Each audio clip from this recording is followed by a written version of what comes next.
Okay, I'm seeing more and more people joining our conversation today. And so I think we can go ahead and just get started. And then as people are joining, they can just jump right in. Um, Hello, welcome. Welcome to everyone joining us. I'm thrilled that we have so many people joining our conversation today. My name is Heidi Bussey. I'm the new editor of Give Us This Day, and I'm just thrilled to be here. With me today is Robert Ellsberg, author of The Blessed Among Us essays that you find in Give Us This Day. Robert is also the publisher of Orbis Books, and he's the author of several titles, many of them about saints and holy people, including Blessed Among Us, Day by Day with Saintly Witnesses, which is available through Liturgical Press. So before we get started, I have a few housekeeping items I want to mention.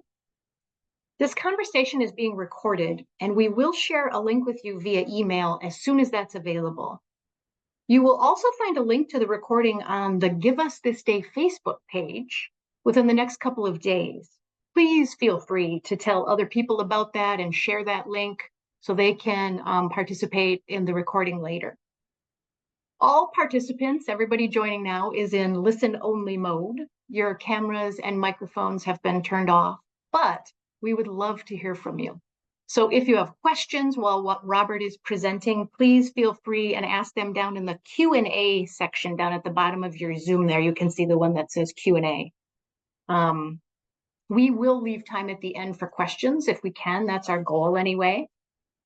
So Robert, I know you have an interesting mix of saints and saintly witnesses to talk about today, so I'm going to go ahead and turn it over to you so that you can introduce us to the first person who is sure to offer us some Advent inspiration.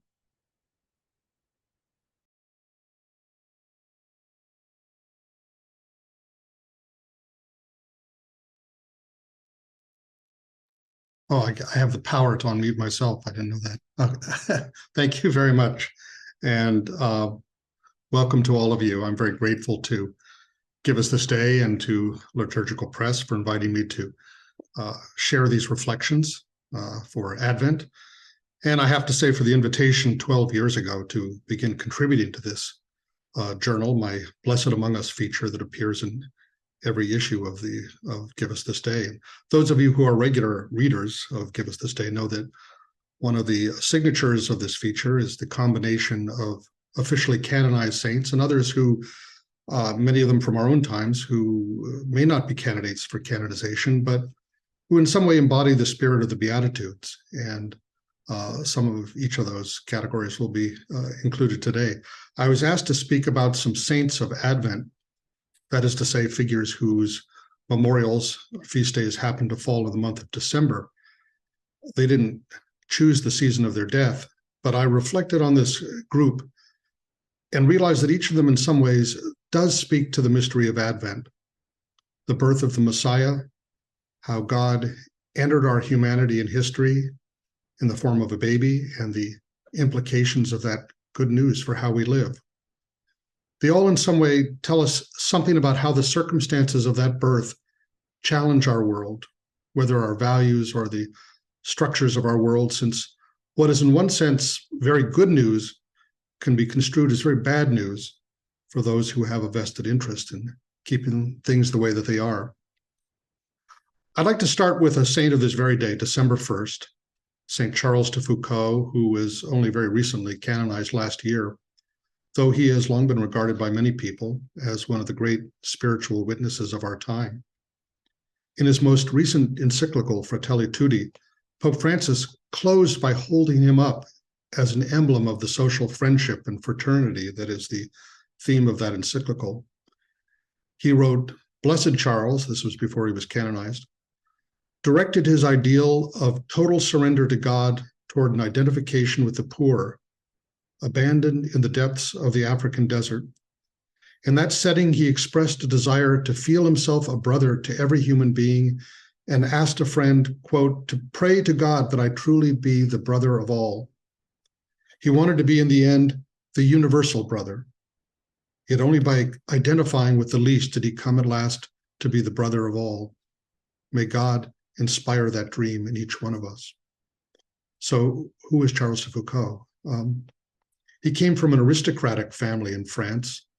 He began life essentially as a party-loving playboy and military officer. But while he was serving in North Africa, he was impressed. And here's exactly what we were worried about, that the slides are not working. So there we go. Did I do that or did you do that? We'll find out. While serving in North Africa, he was impressed by the piety of the Muslim Arabs, and this set him on the course of an astonishing conversion. Let's see. Could you move to the next slide? This is the church in St. Augustine in Paris, where he made his confession at the age of 28, and afterward underwent this extraordinary conversion. Said, as soon as I believed that there was a God, I understood that I could not do anything other than live for him. He tried Trappist life, but found it actually too comfortable, too far from the actual life of the poor.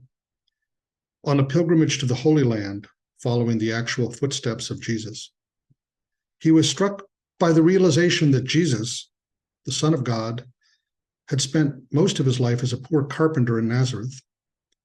In these lowly circumstances, he had embodied the gospel message in its entirety before ever announcing it in words. This insight inspired the theme of his vocation, which was to imitate what he called the hidden life of Jesus by living among the poor in a spirit of service and solidarity. For some time, he lived in Nazareth as a janitor to a community of poor Clares, but he came to realize that the life of Nazareth could be lived anywhere.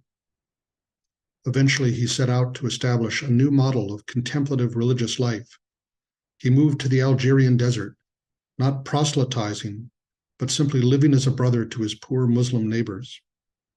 He wrote, "The whole of our existence, the whole of our lives should cry the gospel from the rooftops, not by our words, but by our lives."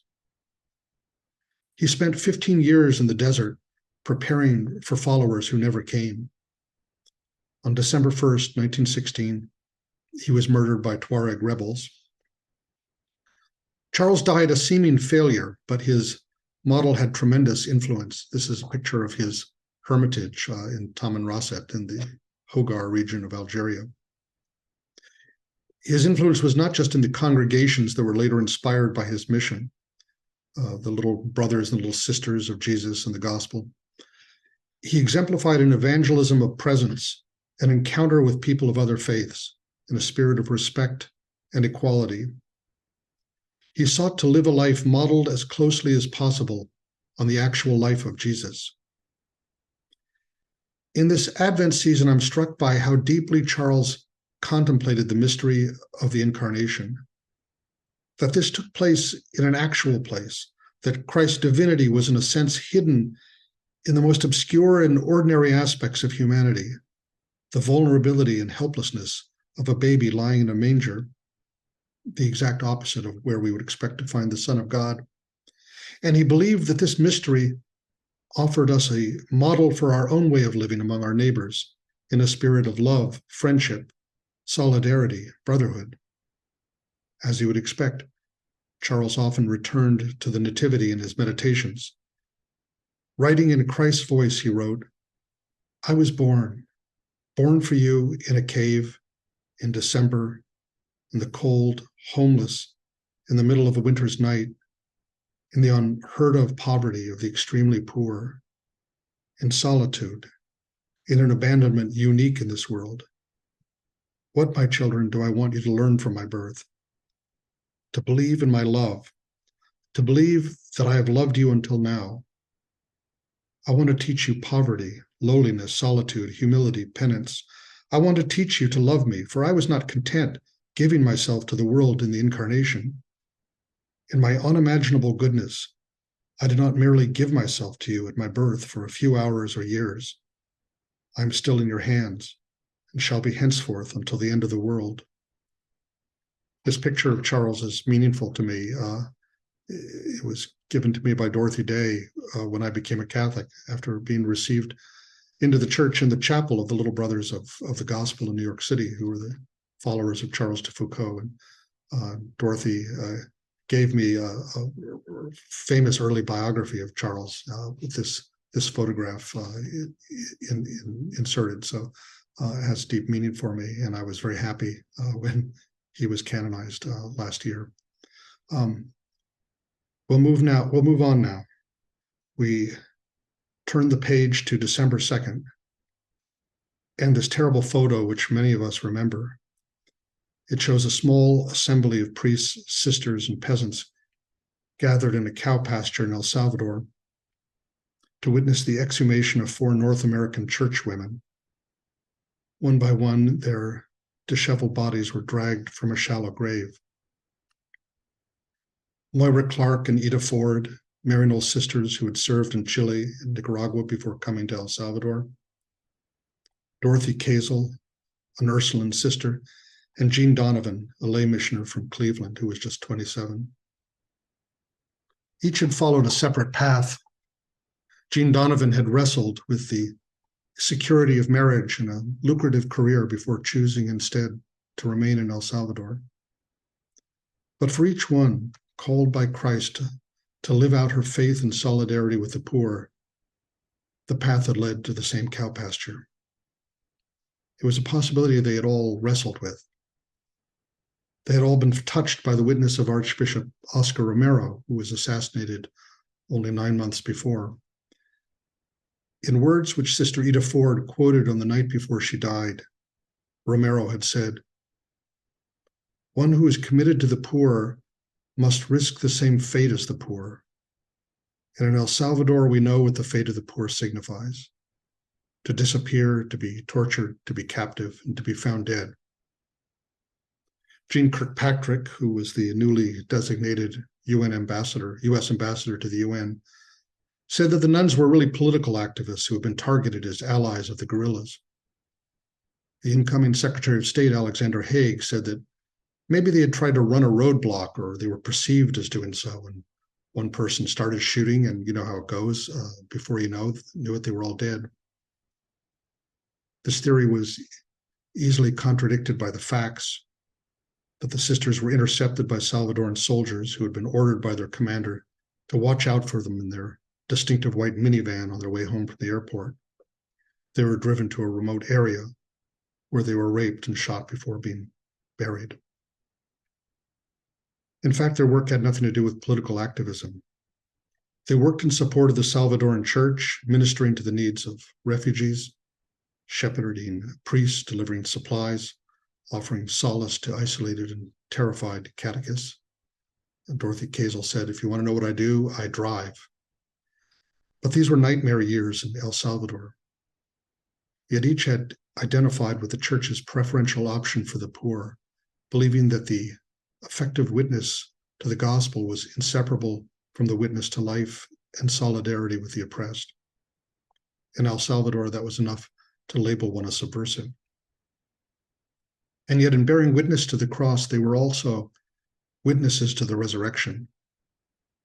Among the believing poor of El Salvador, there was not only death, but a faith and a stubborn hope that inspired them to carry on, or at least to keep them from fleeing.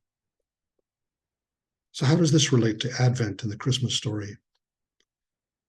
Again, we see the disciples who draw the conclusion from the incarnation that God has entered into our humanity, that Jesus is not only our Lord, but our brother. What we do for our neighbors, especially the poor, we do it directly to him. We see that lived out in the way that they lived. And in their death, we are also reminded about the dark side of Christmas, the slaughter of the holy innocents, the effort of a ruler to massacre all the infants of Bethlehem in the hope that that might extinguish a threat to his power. The sisters were living in a situation where this crime was being reenacted every day. They loved the baby Jesus and all his brothers and sisters. They would not abandon them to Herod's wolves. They loved them to the end. 2 weeks before her death, Jean Donovan wrote, "Several times I've decided to leave. I almost could, except for the children, the poor, bruised, victims of adult lunacy? Who would care for them? Whose heart would be so staunch as to favor the reasonable thing in a sea of their tears and loneliness? Not mine, dear friend. Not mine.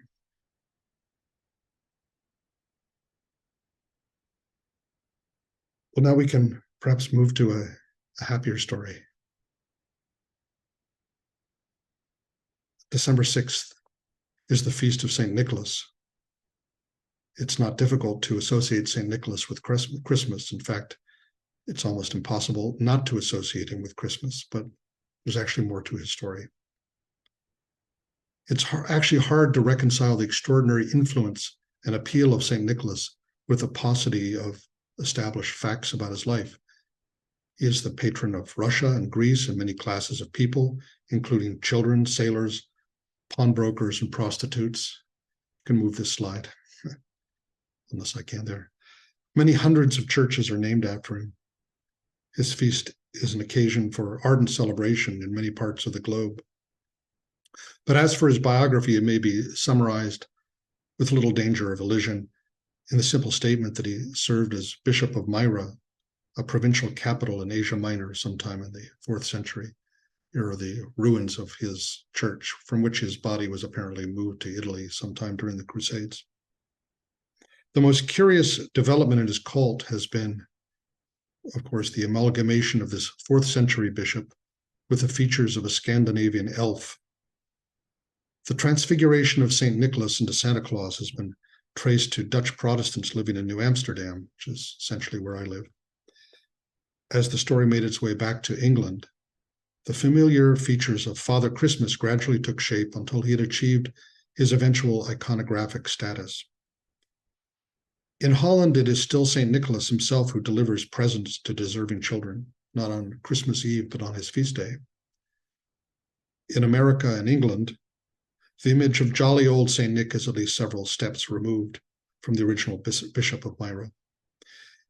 And yet, in linking the hopes of children with the memory of St. Nicholas, perhaps there is some echo of an ancient cult. So this icon here, go back there, that one there, that's one of them. St. Nicholas was the hero of several legends involving children and young people. They reflect an image of childhood far from sugar plums and reindeer hooves, maybe one closer to the original setting of Christmas. In one story here, Nicholas rescued 3 young girls whose father, for want of a dowry, was about to sell them into prostitution. Nicholas tossed 3 bags of gold through an open window, enough to pay the dowry of each of the sisters. In another story, these 3 bags of gold became the heads of 3 little boys who were murdered by an evil maniac and their bodies stuffed in barrels of brine. The holy bishop not only uncovered the crime, but restored the children to life. Can move on, I guess. I don't recall exactly what these stories relate to. I think one where St. Nicholas got some sailors to donate grain for the poor in the bottom there. And when they got back to Rome or wherever they're supposed to go, they discovered that they had a full load of grain. We often decry the commercialization of Christmas. There are fewer voices raised to mourn the trivialization of St. Nicholas. He certainly deserves to be patron of children, and well might they delight in his name. But rather than the jolly source of toys and treats, he might well be invoked as the protector of those whose lives and innocence remain threatened today, as they were in the time of St. Nicholas, by violence, poverty, trafficking, and abuse.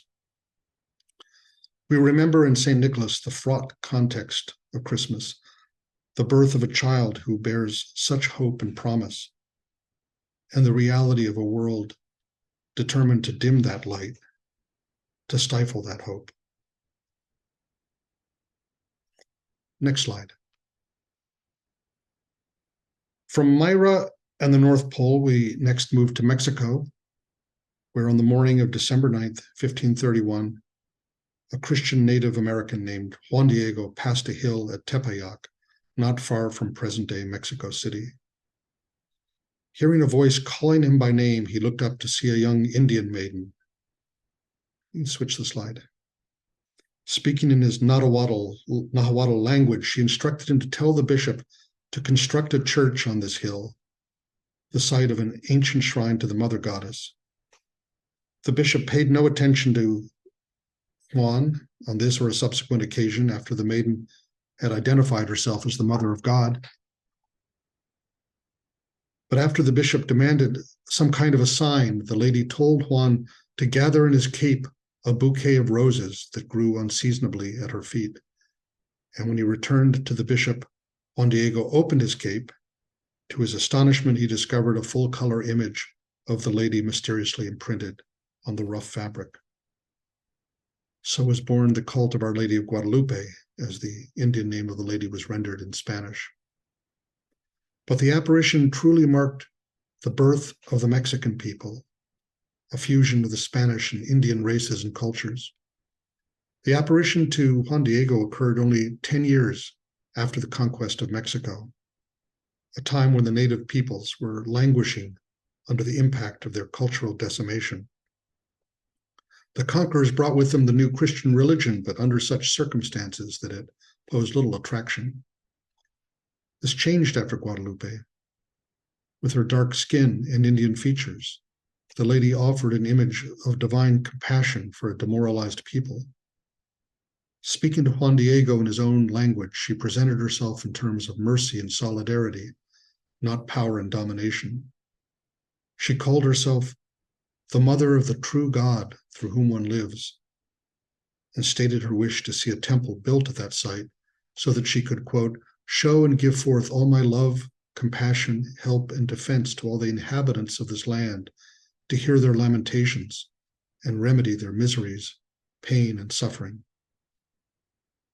But there was also a message for the church. Juan Diego was chosen to be the agent of the bishops, and we could say the church's conversion. Through Juan Diego, she called the church to heed the voice of the poor, to serve as a vehicle for their cultural and spiritual survival. The image enshrined in a basilica in Mexico City attracts millions of pilgrims to this day. You can move on. There's Pope Francis, one of those pilgrims.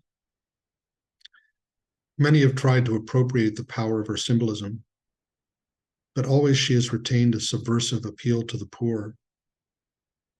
Just skip ahead and let's see a couple of these. Yeah, just popular representations of Guadalupe.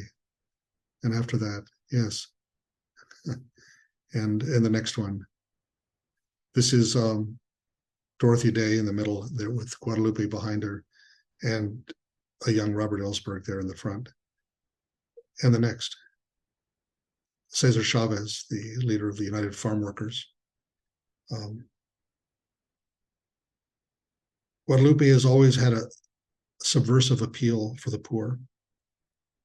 A memory of the Mary of the Magnificat, who sees in the promised birth of her child a fulfillment of God's option for those on the margins, the poor, those without hope, the reversal of the status between the haves and have-nots. That image stands as a challenge to the image of Christmas dominated by shopping and material excess, that original subversive hope that another world is possible. Go to the next one. And I think there's another one. Yeah. Here's what Pope Francis said when he visited the shrine of Guadalupe. She came to accompany the American people on this hard road of poverty, exploitation, socioeconomic and cultural colonialism. The message is simple. It is tender. Am I not here? Am I not your mother? We move on now. Thomas Merton, the famous Trappist monk, died on December 10th, 1968. He is not officially on the path to sainthood. And yet I dare say his writings, his transparency about his own humanity and struggles, and his example as a spiritual explorer have inspired and strengthened the faith of countless people, probably speaking to people of our time more powerfully than legends of many canonized saints. When Pope Francis came to the US in 2015 and spoke before Congress, he named Thomas Merton among 4 great Americans around whom he organized his talk, suggesting that their witness to freedom, equality, pluralism, and care for the poor should inspire our culture and politics. He said such people offer a new way of seeing and interpreting reality. Of Merton, he said, Merton was above all a man of prayer, a thinker who challenged the certitudes of his time and opened new horizons for souls and for the church. He was also a man of dialogue, a promoter of peace between peoples and religions. As many of you know, Merton became famous with the publication in 1949 of his spiritual memoir, The Seven-Story Mountain. It told the story of a clever young man who, following his conversion to Catholicism, turned his back on the world to adopt the austere medieval regime of a Trappist monk here in the Abbey of Gethsemane in Kentucky. What made the book so fascinating was that he appeared to be, as he described himself, the complete 20th century man. He had enjoyed a life of freedom, excitement, and pleasure, only in the end to reject it all as an illusion. Merton had thought that in joining the Trappists, he was escaping the claims of ego, the desire to be somebody. With the Trappists, he planned to drown to the world and disappear into the waters of anonymity.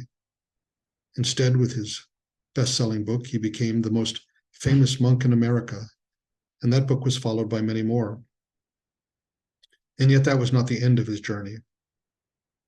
Though for many people, the image of Merton was fixed in the picture he portrayed in The Seven-Story Mountain, he came to regret the tone of pious disdain for the world. His perspective continued to grow and expand.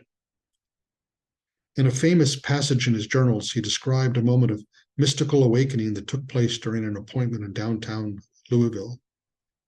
At the corner of 4th and Walnut, he said, I was suddenly overwhelmed with the realization that I loved these people, that they were mine and I theirs, that we could not be alien to one another, even though we were complete strangers.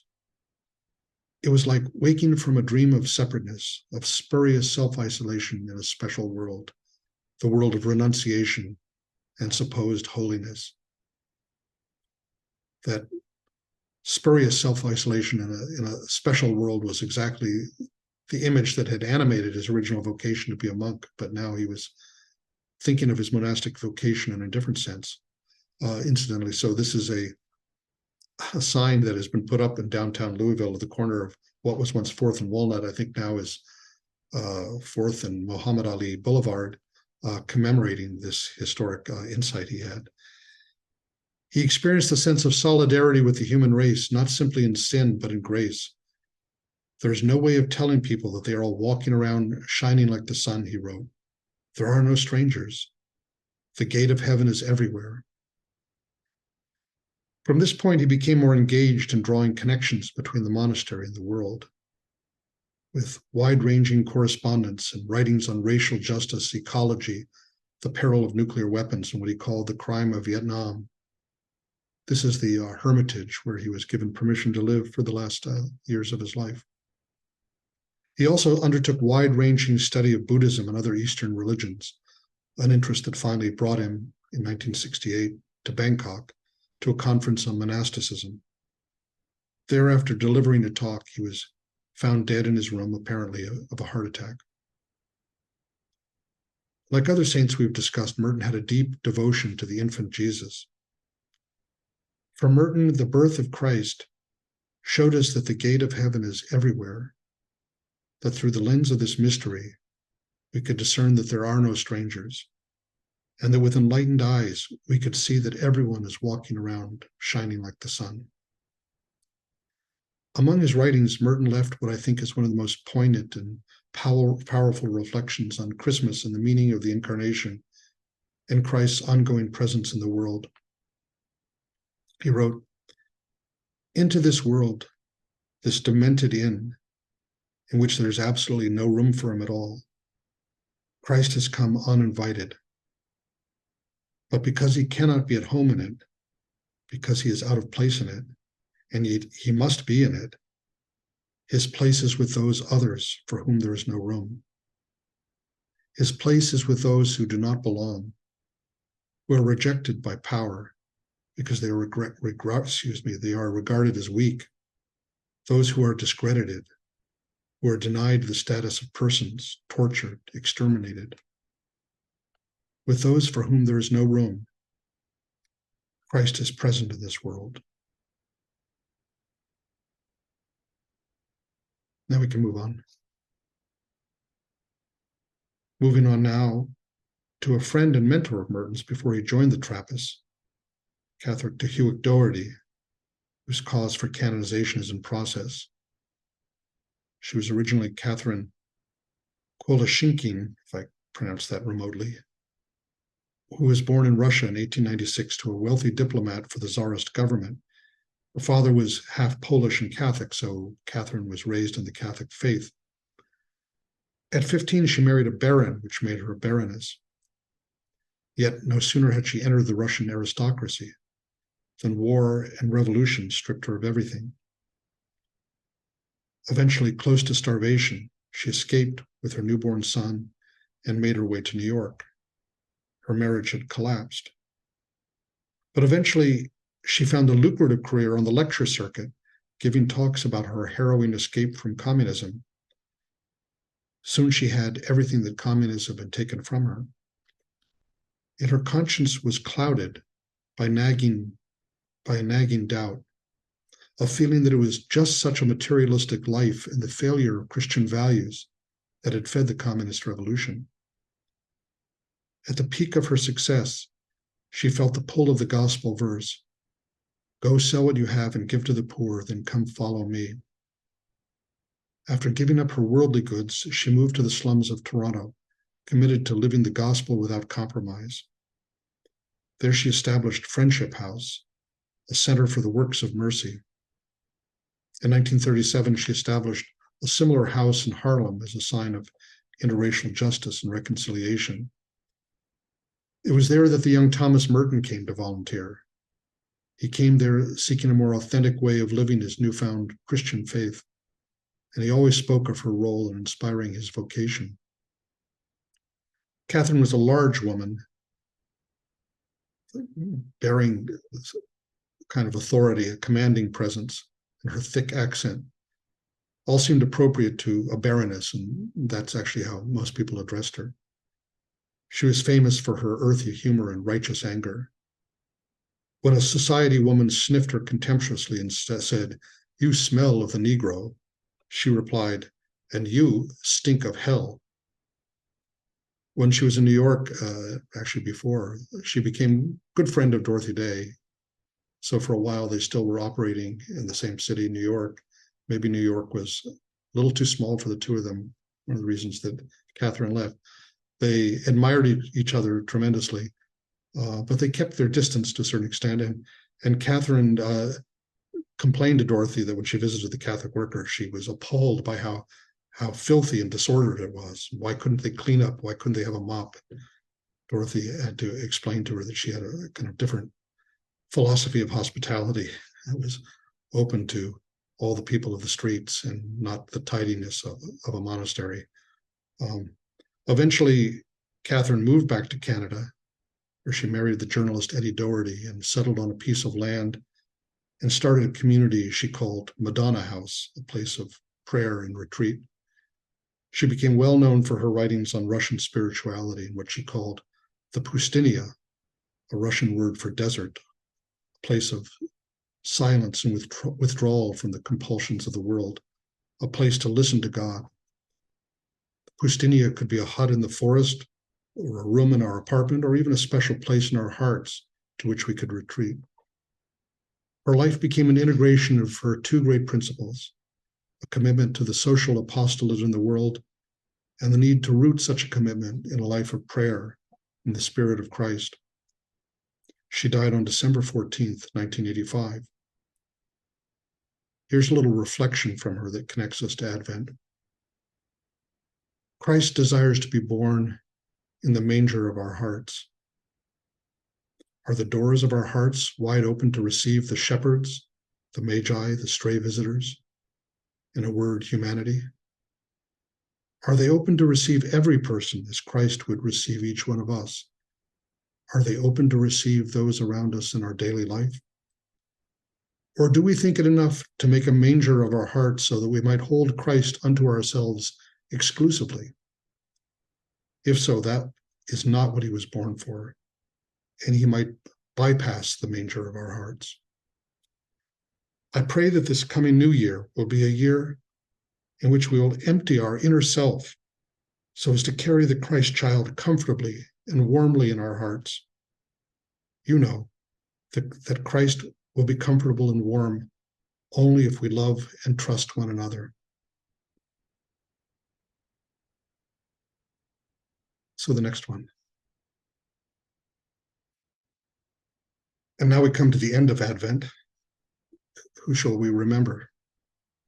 Catherine's reflection takes us back to the original manger scene. As I've mentioned, among my Blessed Among Us, I include many people who don't appear in the official calendar of saints, though some of them, I dare say, deserve to be, especially those intimately associated with the Christmas event. And in that spirit, I've introduced my own Feast of the Holy Shepherds.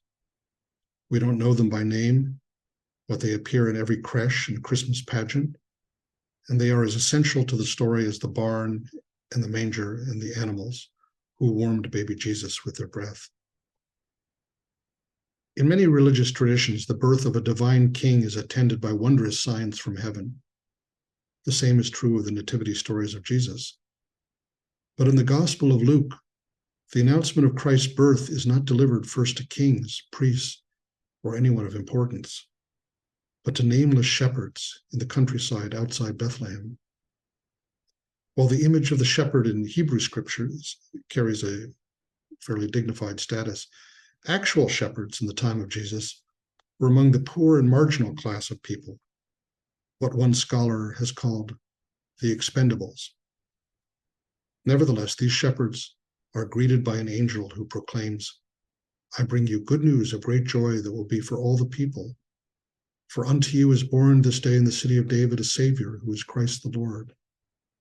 As a sign, they are told to look for an infant wrapped in swaddling clothes and lying in a manger, a feed trough for animals.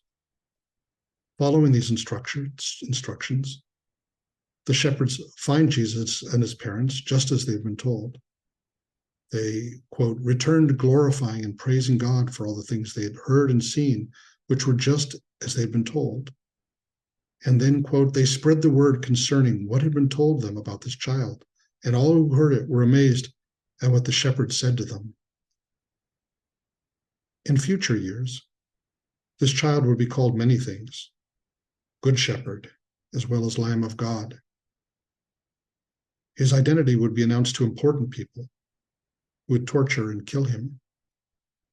But in the beginning, it was to certain poor shepherds, tired from keeping watch, rank with the smell of their sheep, that the gospel of great joy was first revealed. These last two pictures are actual shepherds in Bethlehem from early last century. I didn't know exactly how long this would take, and I see we've ended a little bit earlier than anticipated. And so with that, I return the floor to Heidi and to our conversation. Wow, Robert, thank you so much. Just fascinating. We have several questions that have come through, so I thought perhaps we could talk about those and see how many we can fit in before the end of the webinar here. One of the first questions that came through is about the first saint. Was Saint Charles ordained a priest? Yes, I kind of skipped over a lot of that part. First, he went and it was he lived as a janitor in this community of Poor Clares, and they recognized that he was not an ordinary janitor, and they urged him that he could do much more for the church if he would become a priest. So he went back to Paris, went to seminary, and was ordained as a priest. Then he went off and became a Trappist for a while, and the Trappist's pretty austere life.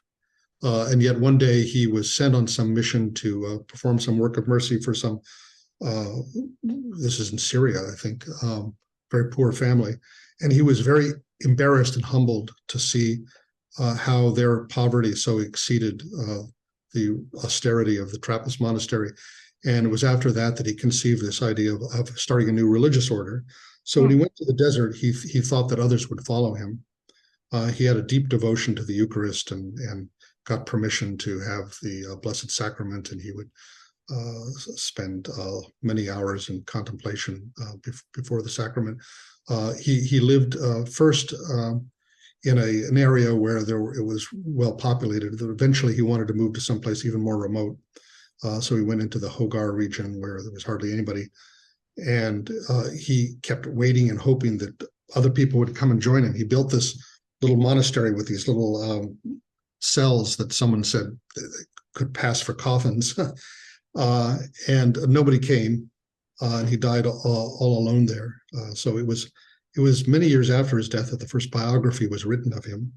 And when that was read by a young priest named René Voillaume in France, he was inspired to start the community that Little Brothers of Jesus that Charles had intended, and that was followed by a congregation of women as well, the Little Sisters. And then there were other members of that kind of family, the Little Brothers of the Gospel and Little Sisters of the Gospel and others, who were inspired by that spirituality, that effort to kind of imitate the hidden life of Jesus.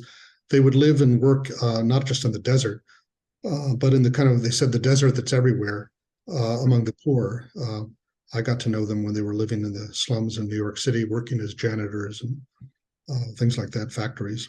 But the Little Sisters too would live with gypsies and with pygmy tribes in Cameroon and with boat people in Asia. So yes, he was ordained as a priest. Great, thank you. Wow. So we had a couple of questions about Thomas Merton. I think it's I don't know if it's myth, but there's a popular story that actually he died from being electrocuted after getting out of the shower or something along those lines. So do you know any more about that? And is that just something that has taken off? You know what I mean? And well, there was the canonical story for a long time that after he gave his talk and he said, "I'll disappear now, we can all have a Coke or something." And he went back to his room to take a shower and maybe a nap, and was then later found in his room on the floor, dead, with an electric fan over him that was still running, and it had apparently a short circuit. Now, the supposition was that maybe he had taken a shower and this faulty fan, and it caused him to have a heart attack from an electrocution or something like that. Recently, I mean, I won't go into the whole thing. There have been writers who believe that want the case that he was assassinated. This was 1968. This was the 60s. This was the era where a lot of our great heroes and prophets were being assassinated. And Merton, with his strong anti-war position, the idea is that he was dangerous in some way. I have to say I'm not convinced by the evidence, but I can't say that it's impossible. All we know is that there was something. There were a lot of mysterious and almost grace-filled kind of aspects of this fact that this monk makes the first trip out of the monastery. Really, he just made on short little trips, but goes all the way to Asia. I feel like I'm going to a home where I've never been, the home I've never been in this body. And it felt like a deep homecoming to him, as if he was discovering the other side of his soul somehow. He had a dream where he saw this great sort of Himalayan mountain, and it's beautiful, but he said, what's really important to find is the other side of the mountain. He had all these kind of premonitions, and if you read his both the Seven-Story Mountain and the Sign of Jonas, they both end on images of his death. Sign of Jonas, Seven-Story Mountain says, God's voice saying, "Don't ask me when it will be. It could be in a hospital, it could be a monastery, and it could be in a prison cell. It'll come when it comes, and you will know the experience of the burnt men," or something like that. Referring to desert fathers. But in his the Sign of Jonas ends on this beautiful mystical kind of vision where he's going through this tour of a night watch of the monastery, fire watch, and goes up to the belfry, into the bell tower, and imagines opening this door and like being says, is this how it will come? And I will just climb this ladder up into the stars, you know. Um, his death followed just by a few days after another sort of mystical experience or epiphany that he enjoyed in Sri Lanka in the presence of these enormous statues of the dying Buddha. And it was a kind of on the serial of these different kinds of illuminations that he had in different points in his life. One that happened when he was in Cuba on a pilgrimage before he became a monk, where he had this sort of mystical vision during Mass, where he saw the Eucharist as this kind of, you know, this gateway to heaven, and everything was shining like the sun, sort of. And that led him to becoming a priest and going to monastery and everything. And then he has the vision in Fourth and Walnut, where it's not a church-centered or Eucharistic kind of mystical vision, but an encounter with God and other people. And in front of these Buddhas, he says he had this other sort of, it's as if these stones just came alive and spoke to him with this, you know, everything is emptiness, everything is compassion. It was this breakthrough through all kind of dualism into another kind of level of ultimate realization of sacred presence and everything. And he says, this is what I came for, was this moment. And so then just a week or so later, he's dead. So whether or not it was an accident, I mean, what is an accident? Right. He was assassinated. You know, it was almost as if it was meant to be in some way, and that it was a kind of perfect culmination of his journey, which now continues in some other dimension. It's fascinating because we tend to focus on, you know, the death or the cause of death, and just everything you just said gives his life and experience so much more depth. On that note, we had a couple questions about where the marvelous quotes you shared from him, where did they come from? Or, you know, what text are they from? Oh, Thomas Merton? The Merton quotes, yeah. Well, the big, I think I quoted at length from the Fourth and Walnut experience that appears in his Confessions of a Guilty Bystander, which is based on his journals. And the original version of that appears in one of the volumes of his journals from that time in the late 1950s. The passage that I read at the end about into this demented inn or whatever, where there's no room, that comes from an essay in the book Raids on the Unspeakable. Okay. Thank you. We have several questions, Robert, and I'm just going to tie them into kind of one big question about how you and we select the saints and the canonized and, you know, non-canonized in Give Us This Day, the Blesseds. In, you know, who makes it in, and then also really what inspired you to this work. That's okay. I'll try to. They're big questions. All day about that. The first book I wrote along these lines was a book called All Saints. Came out 26 years ago. Daily reflections on saints, prophets, and witnesses for our time. And it was the basis of this idea I had of writing a kind of modern martyrology that would not be confined just to officially canonized saints, but would include other people I called prophets and witnesses of our time, people who in some way I thought spoke to the spiritual questions of our time. And so it included all kinds of artists and revolutionaries and peace activists, theologians, and half of them were officially canonized saints. It's been very interesting to me that I have a pretty good rate of percentage for my calling these things, because in the years since the book came out, I think about 45 people that I included have moved along on the process of canonization, including. Oh, that's fantastic. Charles de Foucault was not on the list back then. Anyway, I really wrote the book, for myself. It was very much drawn on the kind of conception and the range of holy people that I learned about from my time working with Dorothy Day. People like Gandhi and Dostoevsky and Cesar Chavez and all kinds of people like that who she joined easily with St. Francis and Teresa of Lisieux. But I was delighted when I got a call from the editors of this planned new journal, Give Us This Day, asking if I would do something like that for this new journal. They actually showed me like a sample of how you would take one of the things I'd written and boil it down to 250 words or so. So I got a contract to do that for 2 years, and the idea was exactly the same, that they wanted to have a range of people and not just to stick to canonized saints, but holy people of our time.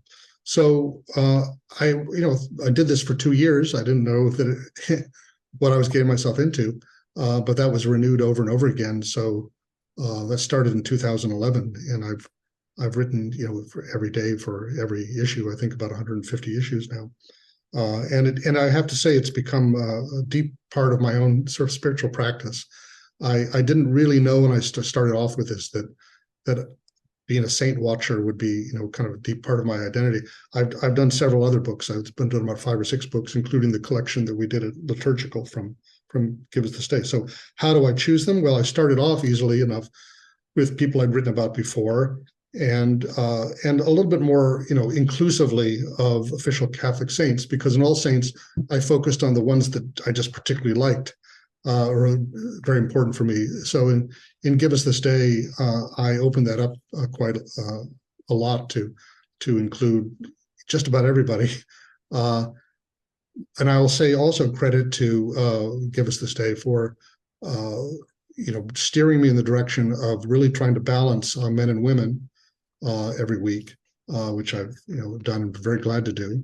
Of course, new saints emerge all the time, both canonized and then people who die that I think are worthy of inclusion. And I'm always constantly on the search for new people.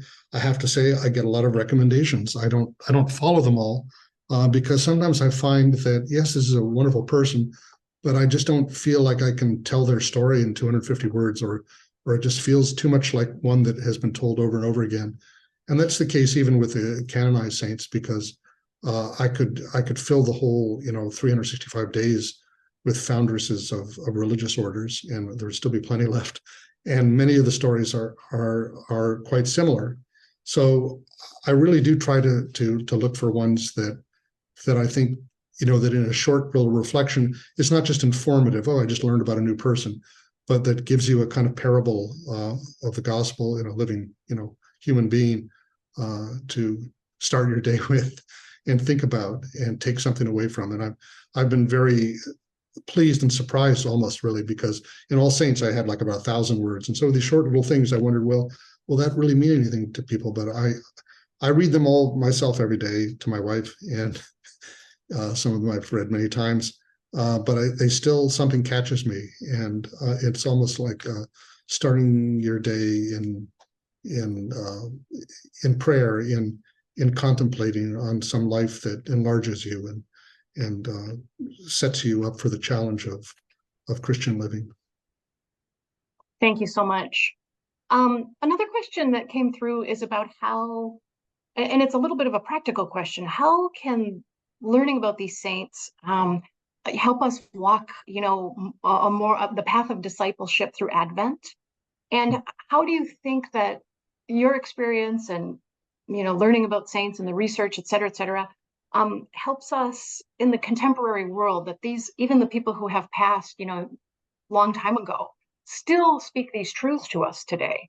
So it's not that we just learn about them from head knowledge, but how do we, follow in their footsteps? Well, I think it was interesting. At first I thought, well, here are some interesting people from the month of December to talk about, and it was only after I began really kind of thinking about it that I began to see this. Maybe you could do this with any month, but all of these did have some sort of Advent reference to me, or people who really took seriously, who began with the mystery of the incarnation and the birth of Jesus as a baby and as a human being. And then took seriously how that changes our world with the way we relate to one another. And I think that came through to me in a way that I hadn't expected when I received this invitation. I think that there are a couple of different aspects of Advent. One is that it's very hard for Christmas and the liturgical seasons that we repeat, every year with their beloved traditions and rituals that we go through. the traditional anxieties that we have about presents that we're going to buy or who we're going to invite for dinner and that sort of thing, or going to mass, whatever. But this idea that what is happening here is this kind of crux or axle of history that changes everything about our understanding of who God is and what history means and what our relationship is to the world. And that this is, and to try to get ourselves back in the mindset of, in what sense is that really good news? That is to say, it's only good news if it's answering kind of a deep question that we have in our hearts. And the people who were waiting for lifetimes or generations, for the Messiah to come, Jesus is born, and yes, some of the shepherds got to see these angels in the sky, but for the most part, it was a pretty obscure thing, and the sense that kind of God's entry into history, into our lives, doesn't always occur with a great big bang, but has an obscurity to it and a hiddenness to it. And it's a challenge for us, I think, to stop and listen and be attentive to the signs of that hope and that good news kind of breaking through into our time. And then, of course, the fact that Jesus doesn't just start from the day he's baptized by John the Baptist, but as a vulnerable little baby in a manger, with the powers of the state already hear about him before anybody else, practically, and their impulses to want to kill him, and how that kind of drama is repeated and carried out all around us in our own time. And so we see that this is not just I won't name names of people who say, oh, now we can say Christmas, Merry Christmas again, in our shops. And now we can have, the right color cups in our Starbucks coffee or something like that. But a new reality breaking into the world that is precious and beautiful, but also vulnerable. And, a decision on which side are we on in that drama? Do we identify with those for whom this is the breakthrough of hope and good news? Or are we on the side of those who are a little bit threatened by that because it might upset our comfort and our rituals and our routines? Thank you so much, Robert. So much to think about. This has had so much depth for me. I had my pen with me because I was taking notes as you were speaking. I think I speak for everyone on this webinar right now in this conversation that we'd love you to do this again. This has just been marvelous. A couple last minute announcements here. As I mentioned, an email with a link to the recording of our conversation will be sent to all registered participants in the next few days, so please watch your email for that. If you'd like to know more about Give Us This Day, I have the December copy here. Please visit us at gutd.net. We're so grateful that you joined us this afternoon, everyone. Thanks for making the time. Please feel free to share the link as it comes to you and on Facebook, et cetera, so more people can really experience the depth of this conversation. And may your days ahead be filled with the joyful hope of the coming of Christ. Amen. Thanks, everybody. Thank you very much. Bye-bye. Thanks, Robert.